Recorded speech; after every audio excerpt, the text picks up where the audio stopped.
Welcome to Creating Disney Magic with Lee Cockerel. Lessons in leadership, management, and customer service. You can create magic too. I'm your host, Jody Mayberry, and of course, I'm here with Lee Cockerel, the retired executive vice president of Walt Disney World. How are you, Lee? Hey, good, Jody. All's well here in Orlando.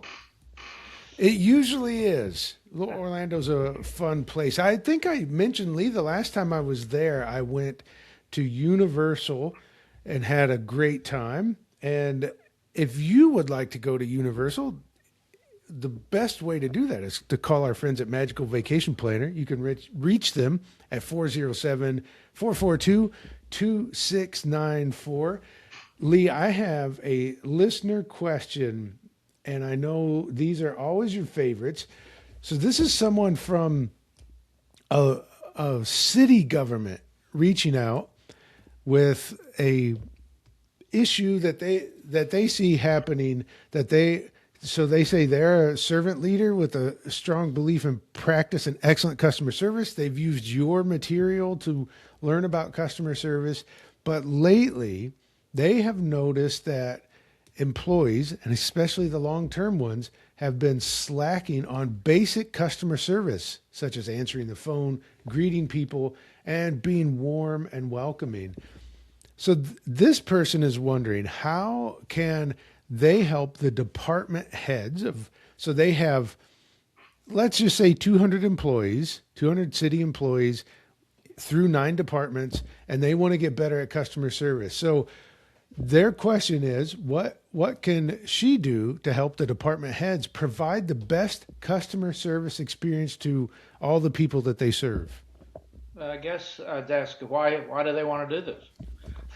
you know, Here's the issue with governments, and if you want it, you will have standards that there's a way to answer the phone, a script. There's a way to greet people when they come in, and you'll put it in the policy to be friendly and open and a big smile on your face, and you'll make that the standard and the expected behavior. And people say, well, you can't get rid of government people if they don't do their job, the union, blah, blah, blah. Well, that's not true. Every government, including the federal government, has a system for documenting performance. Now, it's a pain, and you have to go through it. And some people that don't want to adjust their attitude or their performance, uh, they're going to get caught up in some discipline. But overall, they should be talking about this.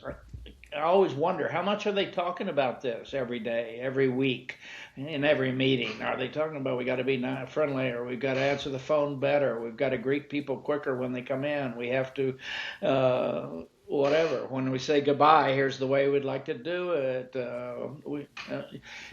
Just I would say, like you said, what's the perfect day? And you can talk about that a little bit later, but what's the perfect day for that government organization? What would it look like? There, if everything was perfect, what should it look like for the citizens of that place when they come in or when they call, and with the goal of people being happy and they're paying taxes, and these are services paid for by taxes, and people are very sensitive to taxes. And like, if somebody's sensitive to, they're sensitive to Disney prices, but we treat them so badly they forget about it once they get here. And it's a matter of, is it worth it? And it's a responsibility for people to be professional, and as individuals and as an organization. So the leadership in that, wherever that is, needs to step back, learn more maybe about how to change a culture, how to get a culture back to where it should be. And you start slowly, and you start talking to everybody about, this is where we're going, and this is how we want it to happen. You'll be receiving training. You'll be receiving procedures and policies about how to handle situations, how to greet customers, how to whatever, that you got a plan, and you implement that plan, and then you deal with it day to day. Some people are, just doing that. A lot of people will get on it.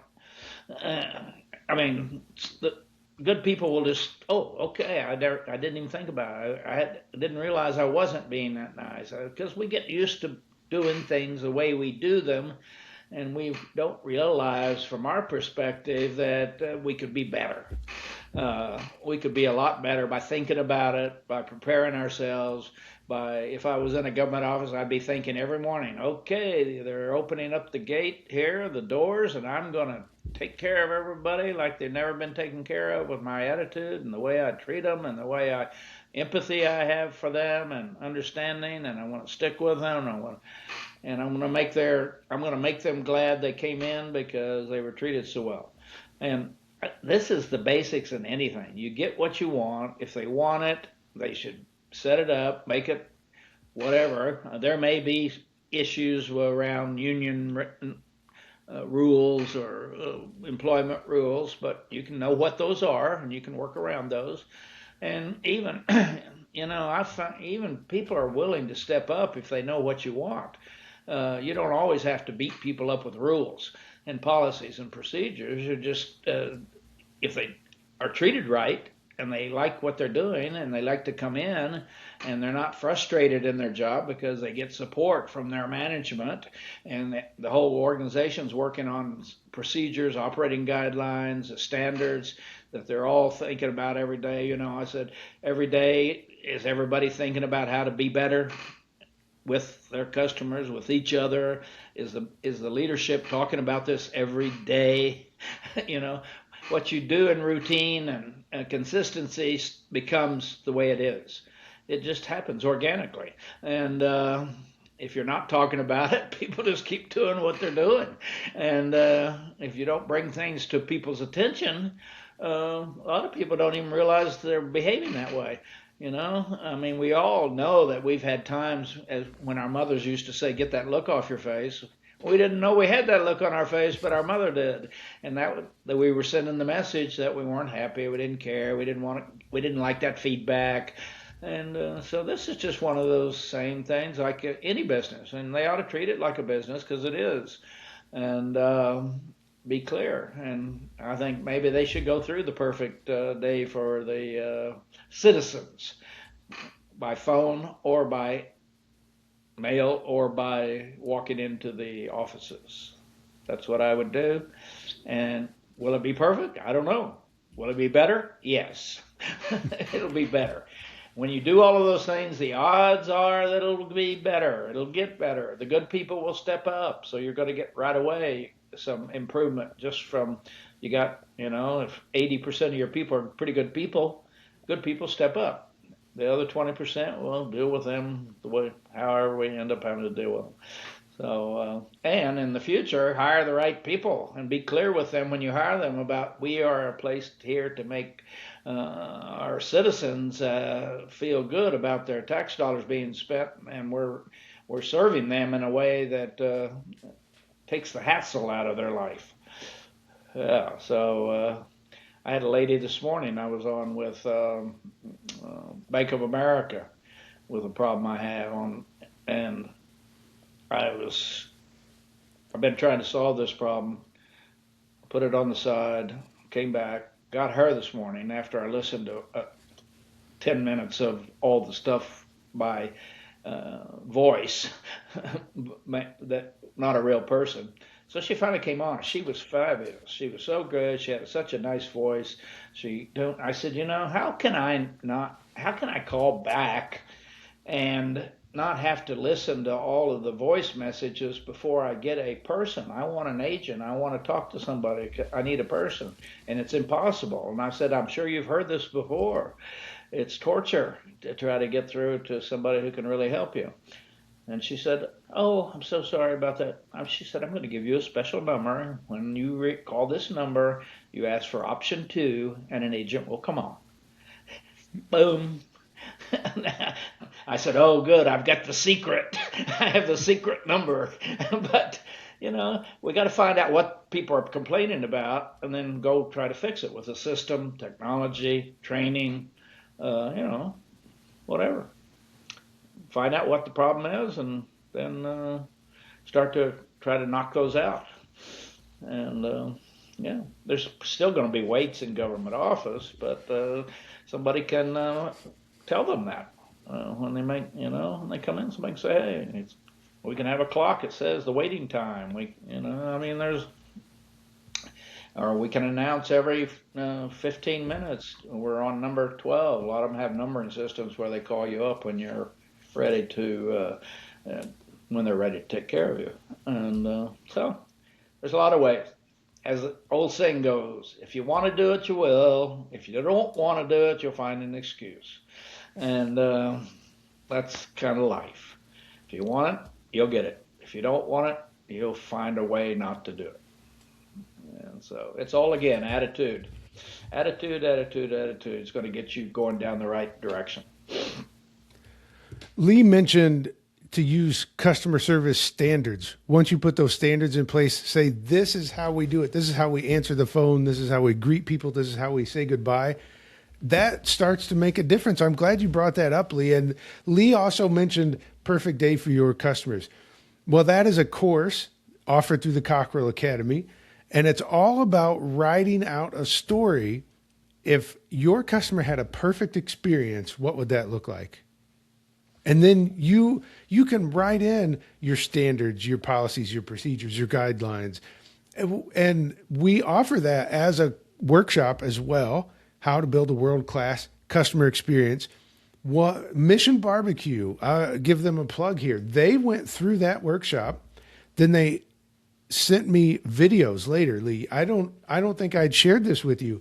Not only did they write a perfect story, or a story, a customer experience story of the perfect day, they turned it into training videos, and they show it to new employees now. It's fabulous what they've done, and they sent a team to the world-class customer service workshop to find ways to keep getting better at it.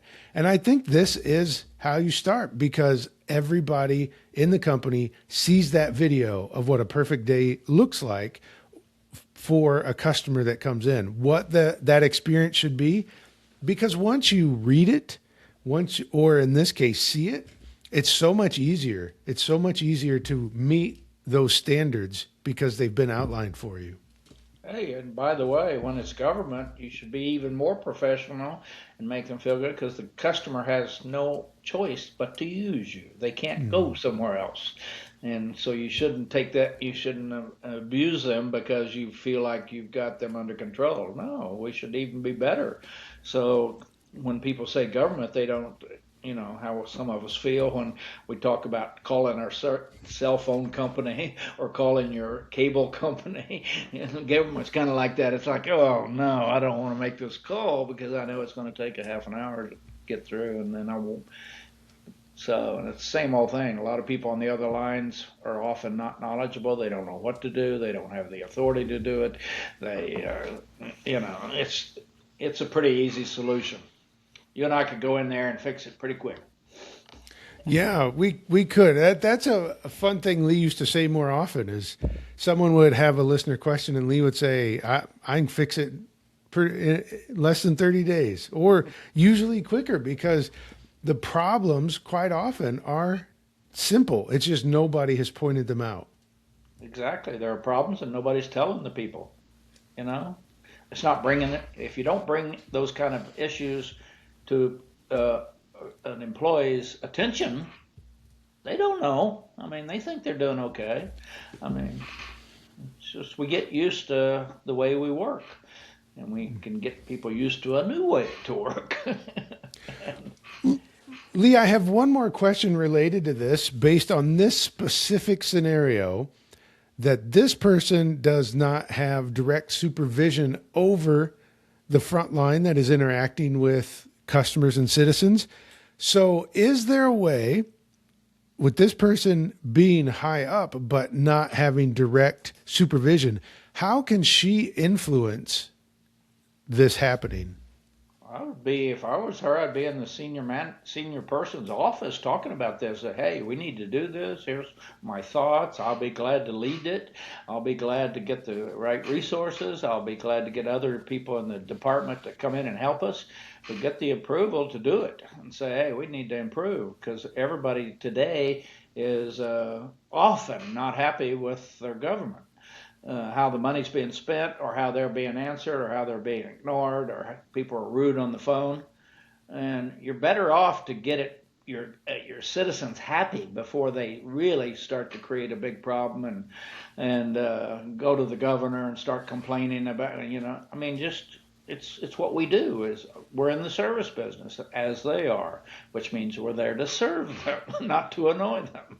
And so, and it's the same old story. People will do what you want them to do if you could just tell them what you want them to do.